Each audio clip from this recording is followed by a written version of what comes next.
This is Shafi and Sofiea, an Afghan couple who arrived in France just a few months before the fall of Kabul. Unfortunately, right now there is no hope for the good news. In a part of my country, the Taliban killed someone. In a part of the country, that woman can't go to work. Both journalists by profession, the pair are particularly affected by the negative news. Last May, female journalists were forced to cover their face entirely, even on air. This is office of Tulu News. It showed that the men and women all their face covered their face.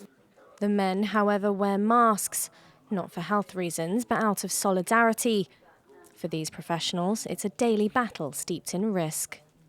As a journalist and as a reporter in Afghanistan, it means that you are playing with the fire. And during of my 7 years of experience, I lost more than 10 of my colleagues.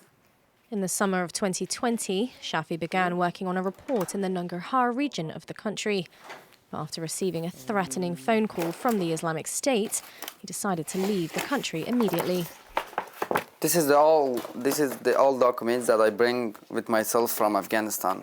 Whilst some could call it an extreme reaction, it's because the attacks he witnessed against his peers were constant. In the region where he was investigating, an explosion had just targeted a prison where 300 IS fighters escaped. Like these pictures, Islamic State group claims deadly attack on Afghanistan. After 4 months in Turkey, Shafi and Sofiea applied for asylum in France.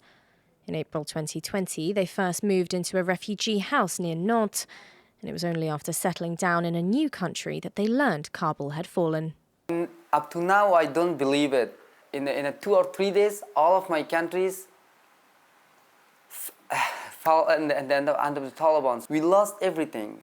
It's particularly hard for women, Sophia's main point of interest.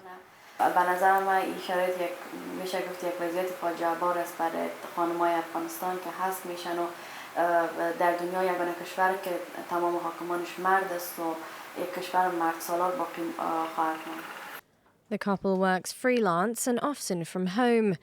But a few days a month, Shafi goes into the newsroom of one of his new employers, which works exclusively to tell the stories of migrants and the displaced. When you're working as a refugee, so it's very interesting because of this, you feel that not only you, there's a lots of other people also have the same thing that your life. Whether it's topics he can relate to or not, Shafi remains committed to pursuing journalism from his host country.